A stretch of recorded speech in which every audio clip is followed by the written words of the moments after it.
Green এনার্জির সবচেয়ে বড় মাধ্যম হচ্ছে সোলার প্যানেল। আমরা সবাই জানি সোলার প্যানেল সূর্যের আলোক শক্তিকে বিদ্যুৎ শক্তিতে রূপান্তর করে।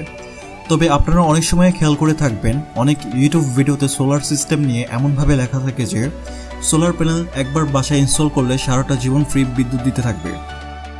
ওয়েট, সোলার প্যানেল কি আসলে সারা জীবন ফ্রি বিদ্যুৎ দিতে থাকবে? অথবা একটি সোলার সেল কি সারা জীবন সূর্যের আলো থেকে এনার্জি প্রডিউস করবে? আজকে একটু এই বিষয় নিয়ে আলোচনা করব। তবে তার আগে আমরা জানব একটি সোলার প্যানেল কিভাবে সূর্যের আলো থেকে বিদ্যুৎ তৈরি করে। সূর্য থেকে আলো ওয়েভ ফর্মে পৃথিবীতে আসে। সাধারণত সূর্যের আলোর মধ্যে 3 ধরনের ওয়েভ থাকে: ultraviolet wave, visible wave, infrared wave. এখন আসা যাক সোলার প্যানেলের কথায়। অনেকগুলো সোলার সেল একসাথে করে সোলার প্যানেল তৈরি করা হয়ে থাকে। সাধারণত সোলার সেল তৈরি হয়ে থাকে সিলিকন থেকে। সিলিকন একটি অর্ধপরিবাহী পদার্থ, অর্থাৎ বিশেষ ক্ষেত্রে এটি পরিবাহীর মতো আচরণ করে, আবার বিশেষ ক্ষেত্রে এটি অপরিবাহীর মতো আচরণ করে। সিলিকনের সর্বশেষ কক্ষপথে 4টি ইলেকট্রন থাকে, যার ফলে সিলিকন স্থিতিশীল অবস্থায় থাকে এবং অপরিবাহীর মতো আচরণ করে। সিলিকন থেকে ইলেকট্রিসিটি জেনারেট করার জন্য এর মধ্যে ডোপিং করতে হবে, অর্থাৎ এর মধ্যে কিছু অন্য পদার্থ মেশাতে হবে। এখন সিলিকনের মধ্যে ফসফরাস মেশালে এর শেষ কক্ষপথে 5টি ইলেকট্রন হয়ে যায়, অর্থাৎ একটি ইলেকট্রন মুক্ত এবং গতিশীল অবস্থায় থাকে।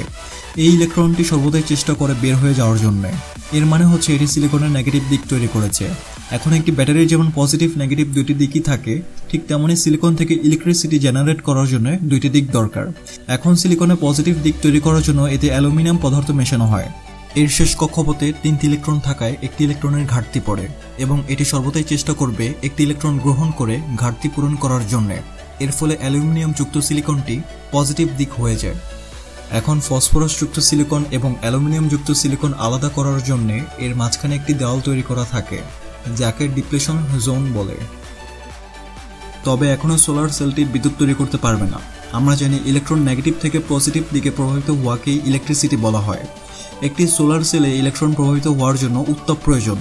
এই কারণে বিজ্ঞানীরা মনে করলো, যদি উত্তাপ হিসেবে সূর্যের আলো দেওয়া যায় তাহলে খুব ইজিলি একটি সোলার সেলে ইলেকট্রন নেগেটিভ থেকে পজিটিভ দিকে প্রভাবিত হবে, অর্থাৎ বিদ্যুৎ তৈরি করবে। এখন আসা যাক একটি সোলার প্যানেল কতদিন বেঁচে থাকবে। আপনারা যখন সোলার প্যানেল কিনতে যান তখন দোকানদার সোলার প্যানেলের 20 থেকে 25 বছর ওয়ারেন্টি দিয়ে থাকে। এর মানে হচ্ছে একটি সোলার প্যানেল 20 থেকে 25 বছর বা সর্বোচ্চ 30 বছর পর্যন্ত বিদ্যুৎ তৈরি করতে পারবে। এরপর এটি অকার্যকর হয়ে যাবে। সোলার প্যানেল অকার্যকর হয়ে যাওয়ার কারণ হচ্ছে এটি ইলেকট্রন ত্যাগ করতে করতে একটা সময় এর পজিটিভ এবং নেগেটিভ দুটি চার্জ সমান হয়ে যাবে, অর্থাৎ সোলার সেলটি ক্ষয় হয়ে যাবে। আশা করি আজকের এই ভিডিওটিতে সোলার প্যানেল নিয়ে একটি ভালো ধারণা দিতে পেরেছি। যদি এই ভিডিওটি ভালো লেগে থাকে তাহলে অবশ্যই ভিডিওটিতে একটি লাইক দিবেন, আর এরকম আরও ইনফরমেটিভ ভিডিও পাওয়ার জন্য আমার চ্যানেলটি সাবস্ক্রাইব করবেন। দেখা হবে পরবর্তী ভিডিওতে। সে পর্যন্ত ভালো থাকবেন। আল্লাহ হাফেজ।